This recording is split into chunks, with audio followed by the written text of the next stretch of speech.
Hey everybody, this is Perch, talking a little bit about Dark Horse Comics. So, to give a little bit of perspective on this publisher, Dark Horse is an interesting little indie company that has been around for a long time. They were founded in '86. They're coming up on 35 years here next year, and I'm sure they'll want to do something about it. And it was founded in Oregon, and it was really, the kind of the origins to this, and I'm hoping somebody from that era will come in and provide a bit of corrections. But basically, Mike Richardson was an owner of a comic book store, Pegasus Books, in Bend, Oregon. So tiny, tiny little town. Bend is not a huge place. And he basically, the retail business was strong enough, successful enough that he started his own publishing company. So he bootstrapped it himself, and then he started putting out a couple of books. Dark Horse Presents, Boris the Bear. And then over the next several years, he got I don't want to say lucky, but something about Mike is that he established a very good relationship with some pretty key creators coming up at the time. In particular, Frank Miller, Michael Mignola, Art Adams, and a few others, and really was able to get some of their first work at a time when they were interested in stretching their wings outside of the big two and doing something big. So Dark Horse got Sin City and Hellboy, The Mask, and a couple other books. We'll get more to The Mask in a moment, but get some books that really put them on the map. And so by the time we got to the late 80s, Dark Horse was a bit of a force. They were seen as a really legitimate publisher and putting out some good work. And they made a smart move to do licensing. And so in particular, they picked up Alien and Predator and Star Wars and Buffy the Vampire Slayer and Conan and some others. And they picked up some really, really strong books that allowed them to kind of keep moving and keep going.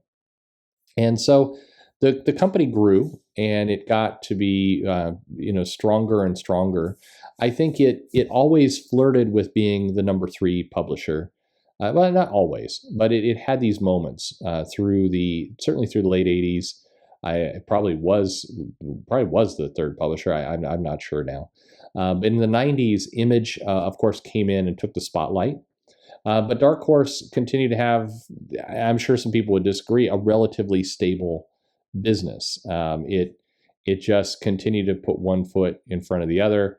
The direct sales market definitely helped it quite a bit. And I also think Mike's understanding of what it took to run a comic shop, and in particular, what it took to market to comic shops. This is one of those like lost little bits of information that a lot of people have forgotten today, is that the what you do to sell and promote inside a comic shop requires good solicitations, it requires good marketing material, stuff we've talked about on this channel. And so what you saw from Dark Horse early on is that they were doing a really solid job of giving the comic stores the right information so they could sell. They were putting products in hand that was really helping. So they expanded they got stable very quickly in the '80s. And then in '91, '92, they started looking at film and entertainment. And you saw things like The Mask in particular was pretty strong line of comics. And so they started to wrap their heads around, we have creator-owned series, we have licensed titles, and then we wanted a superhero comic universe. And so they tried to do the Comics Greatest World, or CGW. And it was it was a superhero attempt, and they did a bunch of pieces with it. Ghost was probably their big title, but unfortunately there were all these new characters all kind of slamming into comics all at the same time through the mid '90s. And so it by '96, '97 there were just too many. A lot of titles were late, and it blew up. At the same time, I think Dark Horse was trying to also compete a little bit with Image, so they created a little imprint called Legend, and that was a way to kind of really push creator-owned books. And they were able to get kind of four pretty huge creators right out the gate. They got Frank Miller, they got John Byrne, Mike Mignola and Art Adams came out and started doing products. And then it lasted for 4 years as an imprint. I think it became clear that the imprint itself, Legend, was just, again, more noise in the channel. You were Dark Horse. You didn't need to have Dark Horse Legend and Dark Horse Manga and Dark Horse. You didn't need to have all these splinters and variants. It got confusing to people. But there were some good comics in the Legend era. Paul Chadwick, Dave Gibbons came out, Mike Allred, Walter Simonson. There are some really good titles in that Legend run, and a lot of them that I frankly would love to see back today.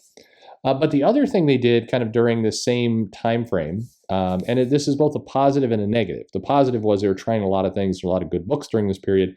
The negative is they did too much, all kind of at once, and it became impossible. They moved too fast, particularly for a market that started to contract and was flooded in the 90s. They did Dark Horse Manga. And so their biggest title was probably Oh My Goddess, which was pretty well known, but then they also got the rights to Astro Boy and Akira, Ghost in the Shell, Lone Wolf and Cub.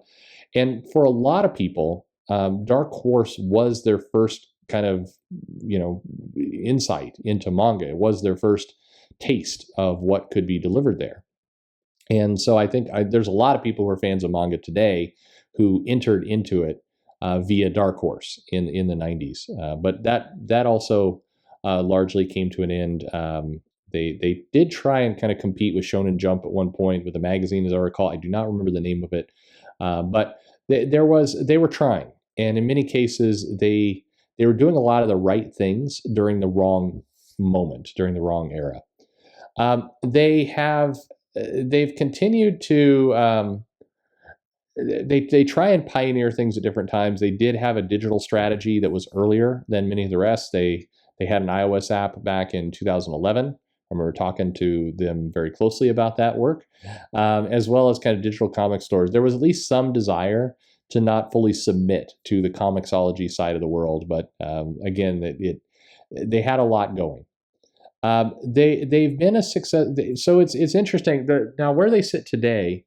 They did, they have struggled, I think, because they had so many licensed books, and then, Star Wars went away, and then Alien Terminator went away, and so they've seen kind of this erosion of a lot of what was their bread and butter of licensed titles. And I think they haven't yet got to that next level where they're able to distinguish themselves. Other companies like Boom and Aftershock and Vault and others are taking a lot of the mind share of comic publishers right now. Image is still there. So Dark Horse it finds themselves struggling a little bit.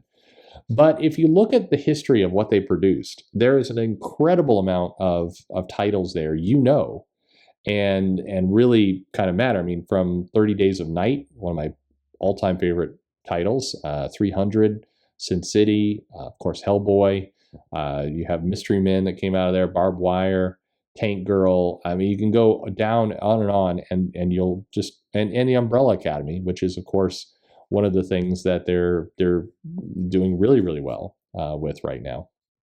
So there's a lot that they've brought to the table. I think Dark Horse as a company that's brought things to comics outside of Marvel and DC, from my mind. I mean, definitely Images there with everything that they've been able to produce and some really great titles, but Dark Horse deserves to be in that place.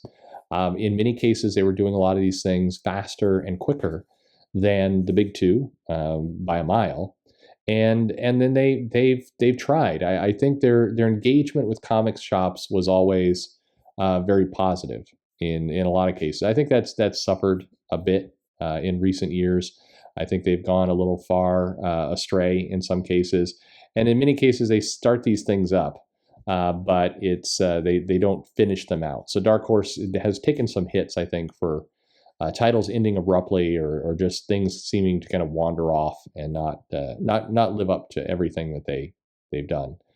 They've had a couple of rough years. Earlier this year, of course, they severed ties with writer and editor Scott Alley over a bunch of scandals, and there's other problems, absolutely, within Dark Horse that continue to kind of bubble and culminate, but they remain a company that definitely is very viable and I think have done some pretty amazing things. So my comment to you is, as we wrap this up a little bit, as a brief introduction to Dark Horse, I imagine most people know Dark Horse, but maybe this gave you a few new things that you didn't know throughout this course.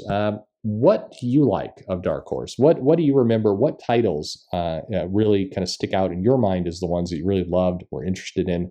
Let me know in the comments below. Leave some feedback. What do you remember of Dark Horse, and how do you like them? Like, subscribe, click the bell for notifications, and thanks for listening.